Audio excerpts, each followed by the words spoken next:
नमस्कार दोस्तों, साथी संदेश लाइव में आपका स्वागत है। आज हम रायपुर के एक ऐसे डॉक्टर साहब से मिलने आए हैं जो डॉक्टरी पेशे के अलावा इन्होंने समाज के लिए ऐसे ऐसे कार्य किए हैं जिसके लिए इनका नाम पूरे प्रदेश में नहीं बल्कि देश में विख्यात हो गया है। डॉक्टर साहब का परिचय मैं आपको क्या दूं, ये किसी परिचय के मोहताज नहीं है। इनका नाम है डॉक्टर सत्यजीत साहू और पेशे से डॉक्टर हैं और बाल मधुमेह के विशेषज्ञ हैं। बाकी का परिचय मैं डॉक्टर साहब से ही जानना चाहूंगा। डॉक्टर साहब, डॉक्टरी कहाँ से हुई और क्या क्या है? नमस्कार। साथी संदेश के तमाम श्रोताओं के लिए, व्यूवर्स को मेरा नमस्कार। मैं डॉक्टर सत्यजीत साहू हूं और पिछले 20 वर्षों से चिकित्सा सेवा समाज में दे रहा हूं। पिछले 10 वर्षों से डायबिटीज़ के एक्सपर्ट के रूप में मैं समाज में अपनी सेवाएं दे रहा हूं। मेरी जो अपब्रिंगिंग है वो रायपुर शहर में ही हुई है। रायपुर के पंडित जैनम मेडिकल कॉलेज से मैंने ग्रेजुएशन किया है, पोस्ट ग्रेजुएशन सीएमसी वेल्लोर से फैमिली मेडिसिन में, और उसके बाद एंडोक्राइनोलॉजी और डायबिटोलॉजी में फेलोशिप भी सीएमसी वेल्लोर से है। उसके बाद सन 2003 के बाद से लेकर के लगातार समाज में चिकित्सकीय सेवाएं दे रहे हैं और अभी एक अस्पताल में कंसल्टेंट भी हैं, मेडिकल डायरेक्टर भी हैं, और साथ ही साथ एक डायबिटिक क्लिनिक का भी संचालन करते हैं, जिसमें डायबिटीज़ तो हमारा प्रमुख उद्देश्य है ही, साथ में एलाइड रोगों का भी इलाज करते हैं। पर डायबिटीज़ एक स्पेशलिटी है जिसमें कि एक उद्देश्य रख करके चाइल्ड डायबिटीज़ और एडल्ट डायबिटीज़ दोनों का ही इलाज। दोस्तों, सुना आपने, डायबिटिक, चाइल्ड डायबिटिक और एडल्ट डायबिटिक दोनों पे डॉक्टर साहब काम करते हैं। डॉक्टर साहब, हम आज डॉक्टरी के मुद्दे पे बात नहीं करेंगे क्योंकि हमारे दर्शकों को हमने बहुत से डॉक्टरों से मिलवाया है और उन्होंने बात की है। आप जिस वजह से विख्यात हैं, प्रदेश आपको जानता है क्योंकि आपने प्रदेश के लिए, प्रदेश के लोगों के लिए और खास तौर पर जो ट्राइबल एरिया है वहां के लोगों के लिए आपने विशेष कार्य किए हैं। शुरुआत कैसे हुई सर? कैसे आपका रुझान हुआ? कैसे लगा कि वहां कार्य करना चाहिए और सिलसिला कहां से शुरू हुआ? देखिए, क्या है कि कोई भी चिकित्सक जब किसी पेशेंट का इलाज करता है तो उसका एक भाव रहता है कि उसको वो ठीक हो, वो स्वस्थ हो, वो विकसित हो, तंदुरुस्त हो। अब जब एक सामान्य रूप से जब आप किसी भी पेशेंट का इलाज करेंगे तो आप, एक डॉक्टर क्या करेगा? डायग्नोसिस बनाएगा, जो बीमारी क्या है, और उसके हिसाब से उसका ट्रीटमेंट लिख देगा। और वो एक कल्पना करेगा, एक बहुत सुखद, बहुत स्वस्थ कल्पना करेगा कि मेरा मरीज ठीक हो जाए। पर अगर आप बारीकी से देखेंगे और करते करते आपके ध्यान में आएगा, किसी भी एक जागरूक इंसान के, कि सिर्फ आपके दवा लिख देने से वो स्वस्थ नहीं हो जाएगा। वो दवा की उपलब्धता, उसका परचेसिंग कैपेसिटी, उसके पेरेंट्स का इनकम स्टेटस, और जैसे अगर इन्फेक्शियस डिजीज की बात करें तो उसका एनवायरमेंट, क्लीन एनवायरमेंट। कोई भी इंसान, जैसे मेरे अनुभव में आया कि अगर हम सिर्फ उसके बीमारी को जान करके सिर्फ एक पर्चा लिख देने से या सिर्फ उसको भर्ती करके कुछ समय रख करके छुट्टी कर देने से उसकी सारी समस्याएं का समाधान नहीं होगा। आप उसके लिए बहुत अच्छा चाहते हैं, पर आपके बहुत अच्छा चाहने से का आपका जो एजेंसी है सिर्फ प्रिस्क्रिप्शन है या हॉस्पिटल में एडमिशन है, ये पर्याप्त नहीं है। जब ये समझ में आया तो ऐसा लगा कि और भी समस्याएं हैं। मतलब हेल्थ एक इंडिविजुअल पैरामीटर बाकी चीजों से अलग हटके नहीं है। हेल्थ आपके एजुकेशन से जुड़ा हुआ है, हेल्थ आपके अर्निंग कैपेसिटी से जुड़ा हुआ है, हेल्थ आपके एनवायरनमेंट से जुड़ा हुआ है, हेल्थ आपके सोशल जस्टिस से जुड़ा हुआ है। तो ये सब लेकर के बहुत सारे विषयों पे चिंतन शुरू हुआ, लोगों से मिले, सेवा। फिर नेक्स्ट क्या था कि आप अपने क्लिनिक या अपने हॉस्पिटल से हट करके सेवा करने जाओ। तो सेवा करने में लोग बोलते थे कि भाई आपके हेल्थ कैंप लगाओ। तो मैंने बहुत जगह बहुत सारी चीज़ों पे हेल्थ कैंप लगाया। जब हेल्थ कैंप लगाया तो लोगों के पास जाकर के समाज का और ग्राउंड रियलिटी आपको ज़्यादा बेहतर तरीके से पता चलती है। तो ये सिलसिला शुरू हुआ। फिर हमने एक बात बहुत ध्यान में आई कि समाज के सबसे अंतिम व्यक्ति की सेवा करना और उसको लक्ष्य में रख करके कार्यक्रम करना, ये बात हमने बहुत सुनी। तो फिर ये खोजने चले कि भाई समाज का सबसे अंतिम व्यक्ति कौन है। तो समझ में आया नहीं यार, गांव का जो सबसे गरीब इंसान है वो समाज का अंतिम व्यक्ति है। फिर गांव में गए तो ऐसा लगा कि नहीं, ये गांव तो हमारे नजदीक के गांव, जो राजधानी के नजदीक के गांव तो समर्थ हैं, दूरस्थ एरिया के गांव ज्यादा कठिन जीवन जीते हैं। तो समझ में आया कि ट्राइबल्स के गांव में ज्यादा कठिनाई, वो समाज के सबसे अंतिम व्यक्ति है। तो जब आदिवासियों के बीच में जाकर के जब काम करने का अवसर मिला तो समझ में आया कि एक विशेष संरक्षित जनजाति, एक प्रिमिटिव ट्राइबल ग्रुप्स नाम की एक ग्रुप है, वो आदिवासियों में भी सबसे पीछे है। तो फिर एक विचार आया कि क्यों ना एक चैलेंज लिया जाए कि सबको तो बोलते हैं कि भाई आप शहर में काम करो, कस्बों में काम करो, जिलों में काम करो। हमने अपने साथियों के साथ एक चैलेंज लिया कि छत्तीसगढ़ के सबसे डिस्टेंट व्यक्ति के पास जाएंगे, सबसे दूरस्थ व्यक्ति के पास जाएंगे। फिर ऐसा एक इरादा बना कि विशेष संरक्षित जनजातियों के पास जाएंगे। फिर पता चला कि 7 विशेष संरक्षित जनजातियां हैं जो राष्ट्रपति के दत्तक पुत्र के नाम से भी विख्यात है। तो कम से कम पहला हमारा उद्देश्य था कि हम उनके पास जाएं तो सही, कम से कम एटलीस्ट हम अपनी फैसिलिटी वहां पे अवेलेबल कराएं, फिर उनके जीवन को देखें और जो हमसे बन पड़ता है वो करें। डॉक्टर साहब, नारायणपुर की कोई घटना है, ग्राम ओरछा, वहां की कुछ बातें हमने भी सुनी है, हमारे दर्शकों को भी बताइए कि क्या हुआ था ओरछा में। ओरछा की स्टोरी थोड़ी इंटरेस्टिंग है। बेसिकली हुआ ये कि हम जब पर्टिकुलरली वनरेबल ट्राइबल ग्रुप, विशेष संरक्षित जनजातियों पे जब हमने काम करना शुरू किया तो हमको समझ में आया कि पहाड़ी कोरवा, बिरहोर, पंडो, बैगा, कमार, अबूझमड़िया, ऐसे 7 विशेष संरक्षित जनजाति हैं। तो बाकी 6 के जो हैबिटेट एरिया है वो उतने अफेक्टेड नहीं है, पर अबूझमड़िया जो जनजाति है वो एक्सक्लूसिवली अबूझमाड़ में रहती है और वो आप जानते हैं कि काफ़ी सेंसिटिव एरिया है। तो वहाँ जाना एक बहुत बड़ा चैलेंज था। तो हमने सोचा कि भाई हम कैसे जाएं। तो सौभाग्य से हमको डॉक्टर सुखराम दोरपा, जो पहले अबूझमड़िया डॉक्टर हैं, ओरछा में ही पदस्थ हैं, उनका एक नंबर मिला। तो जब शुरू में तो हमने ट्राई किया तो वो अवेलेबल नहीं हो पाया। तो हमने ये प्लान किया कि हम नारायणपुर डिस्ट्रिक्ट में जाएंगे और जो भी एक सामान्य वहाँ आसपास कोई ना कोई अबूझमड़िया पॉपुलेशन मिलेगा वहाँ हम चेक करेंगे। पर जब हमने प्लान किया नारायणपुर जाने का, उसी समय ही एक इंसिडेंट हो गया। तो चूंकि इंसिडेंट होने से वो एरिया काफ़ी सेंसिटिव हो जाता है, काफ़ी सेंसिटाइज हो जाता है। तो फिर अगेन एक हमारे पास चैलेंज था कि हम ऐसे सेंसिटिव एरिया में अपना सेवा कार्य लेके कैसे जाएं, क्योंकि आइडेंटिफिकेशन क्राइसिस भी है और लोकल सपोर्ट का क्राइसिस भी है, क्योंकि हम तो रायपुर में रहते हैं। पर हमने डॉक्टर सुखराम दोरपा जी से बात की, ओरछा में ही पदस्थ थे उस समय। उन्होंने बोला डॉक्टर साहब आप आ जाइए, मेरा नाम लीजिएगा, आप मेरे घर में ही रुकिए। तो चूंकि वो भी रायपुर मेडिकल कॉलेज से पढ़े हुए हैं तो एक बल मिला कि नहीं हम जा सकते हैं, और हमारा एक बहुत पवित्र और बहुत एक पॉजिटिव इंटेंट है। तो in spite of all sensitisation हम गए। डॉक्टर सुखराम दोरपा ने न सिर्फ हमारा बहुत अच्छे से वेलकम किया, उन्होंने ओरछा का जो मेडिकल सेंटर है वो उनके पोस्टिंग के बाद ही बहुत अच्छे से वो उसको मेटरलाइज कर रहे हैं, संचालित कर रहे हैं, और उन्होंने बहुत सारे पैरामीटर्स पे, अपने हेल्थ पैरामीटर्स पे ओरछा को ऊपर लाया। डॉक्टर सुखराम दोरपा ने हमको ओरछा से अंदर 15 किलोमीटर अंदर गुदाड़ी गांव में, जहाँ की उनका खुद का निवास है, वहां लेके गए हमको। तो वहां चूंकि हम ग्राउंड जीरो पे गए थे तो हम वहां ऑब्जर्व किए कि महिलाओं की स्थिति वहां पे कैसी है, उनका हेल्थ स्टेटस कैसा है, बच्चों का हेल्थ स्टेटस कैसा है, उनका न्यूट्रिशनल स्टेटस कैसा है, उनका एजुकेशन कैसा है, वहाँ पे जो डेवलपमेंट फैसिलिटी है वो कैसे है। तो वो सब एसेस करने के बाद, और कुछ जो हमारे पास मेडिसिन था, जो हमारे पास रिसोर्सेज था, हमने उनको दिया। तो जाके ये समझ में आया कि अगर आपका एक्सेस अबूझमड़िया ट्राइब से अगर होता है, और अगर आपका कम्युनिकेशन बैरियर नहीं है और ट्रस्ट बैरियर अगर नहीं है, तो दे वेयर वेरी गुड पीपल। प्रकृति की वो उसी तरीके से पूजा करते हैं, रक्षा करते हैं, इज्जत करते हैं जैसे वो उनके अपने सगे भाई बहन या परिवार के हिस्से हों। उनके पास एक अपना ट्रेडिशनल मेडिसिन का भी सिस्टम है, उसमें भी कुछ काम हम सोच रहे हैं कि करने के लिए।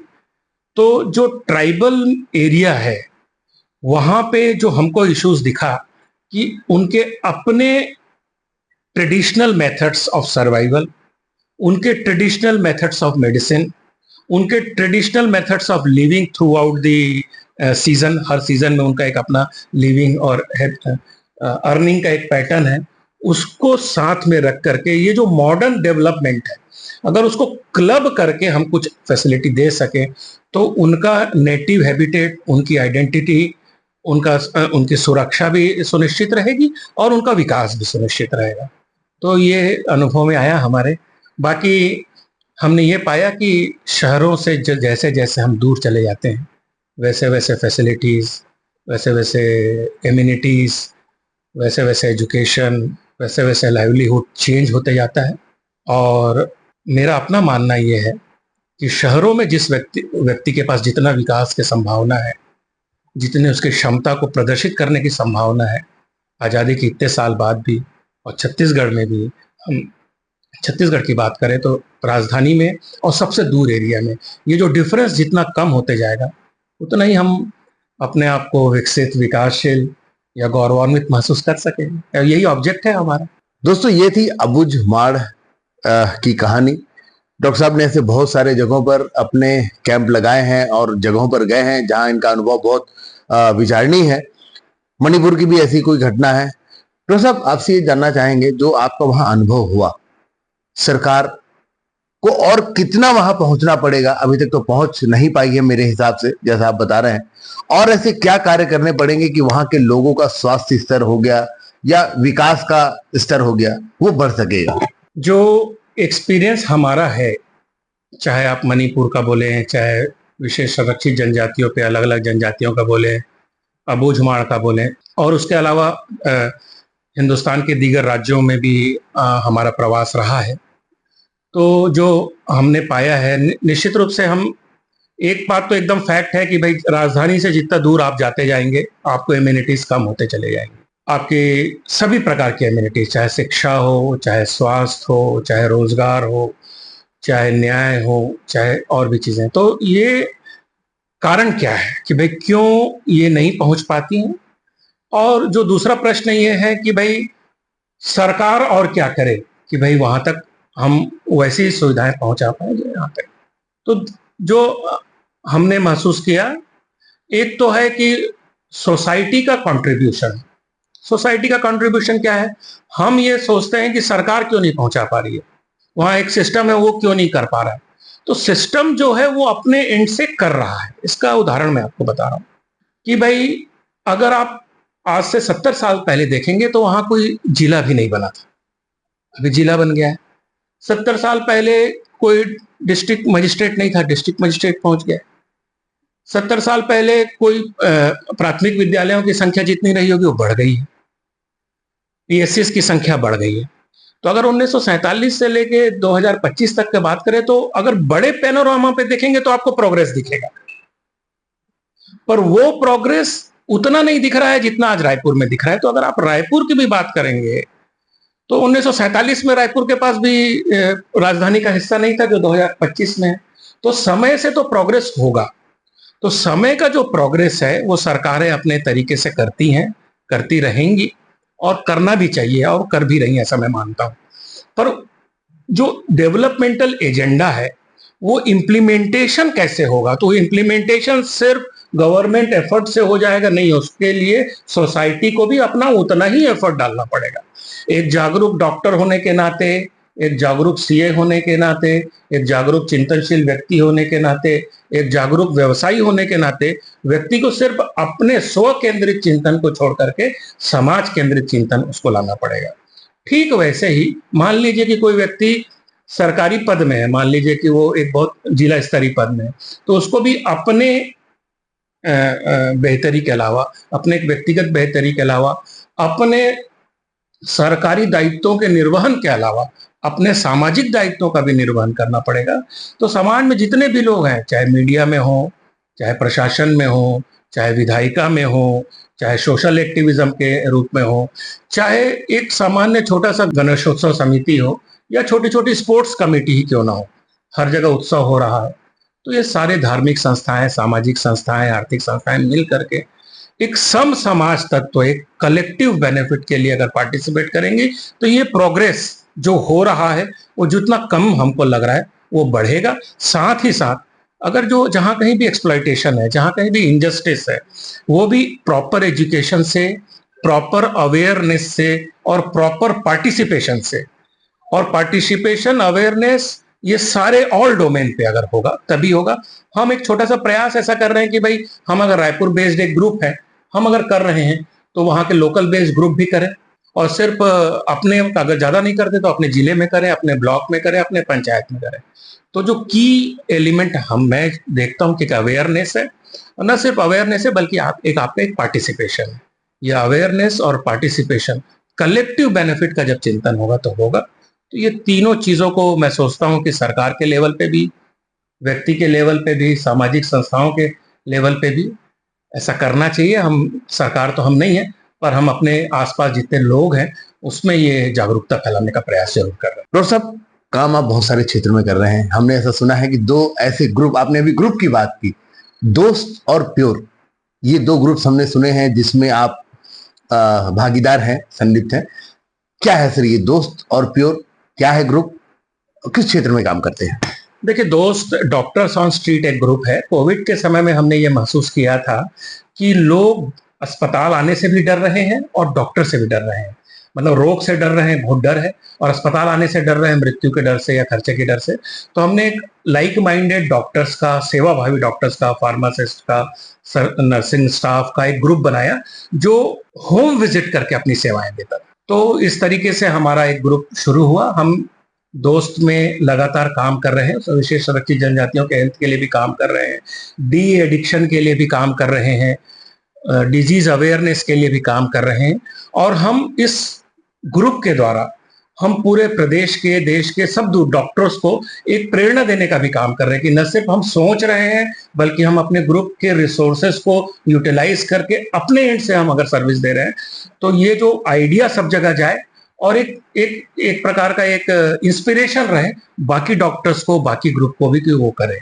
दूसरी बात जो आपने पूछी प्योर की, प्योर एक progressive utilisation of research and economics का शॉर्ट फॉर्म है।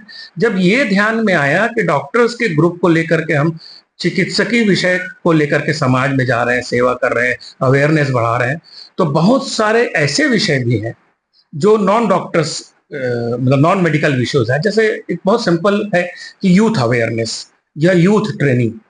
तो आप देख रहे हैं कि युवाओं को आजकल बहुत सारी समस्याएं आ रही हैं, खास करके रोजगार से रिलेटेड, मोबाइल से रिलेटेड और उनके एडिक्शन से रिलेटेड।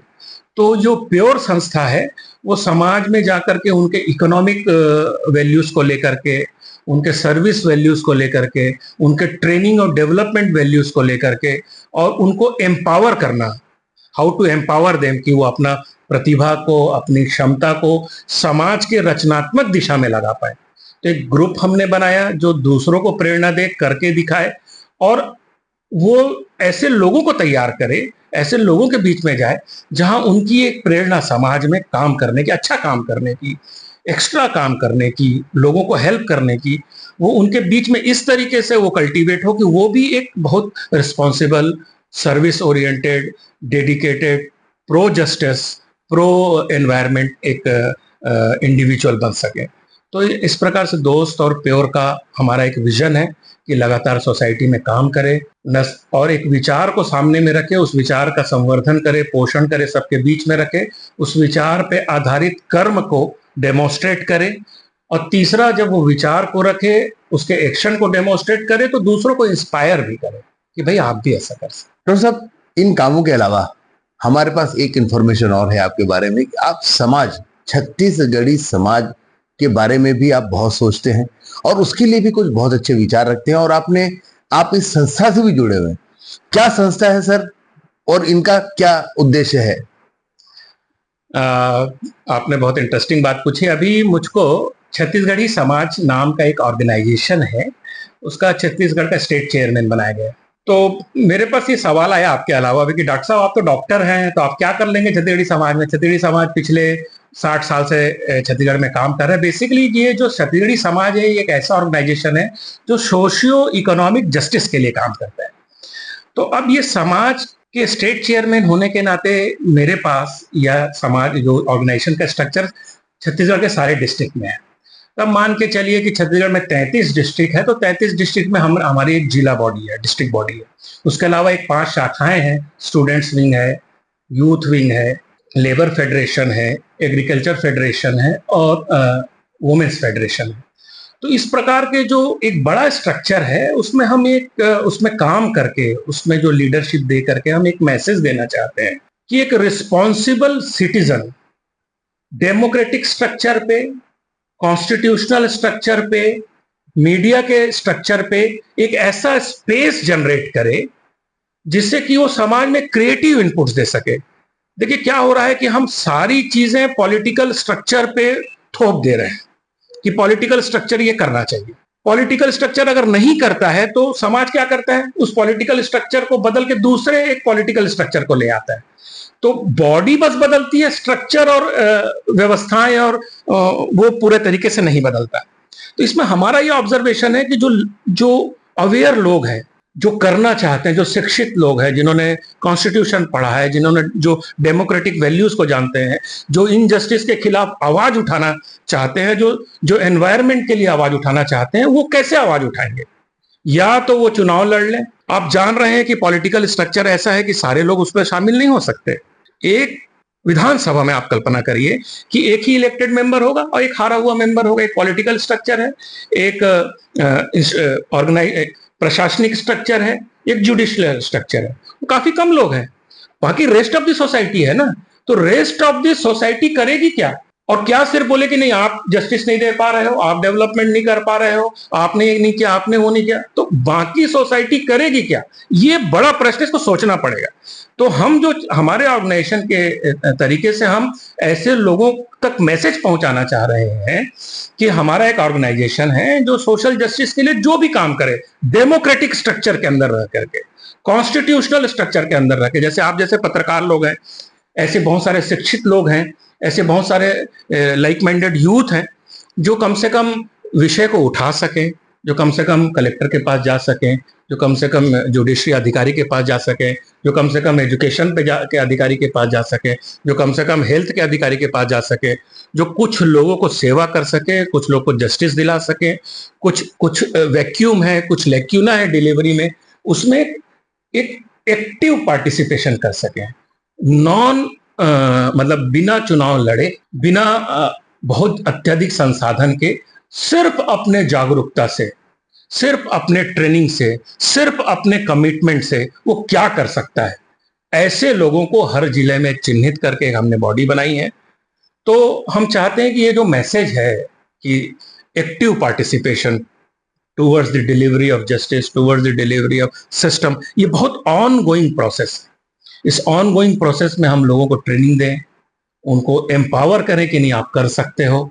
और ये मेरा पूरा भरोसा है कि हमारे जो नीति निर्धारक लोग रहे हैं, या समाज जैसा चल रहा है, आज़ादी के समय में हमारे लोग रहे, उसके बाद 77 में चेंज आया, अभी तो समाज लगातार चेंज हो रहा है, पर उसकी व्यवस्थाएं टूवर्ड्स पॉजिटिव है।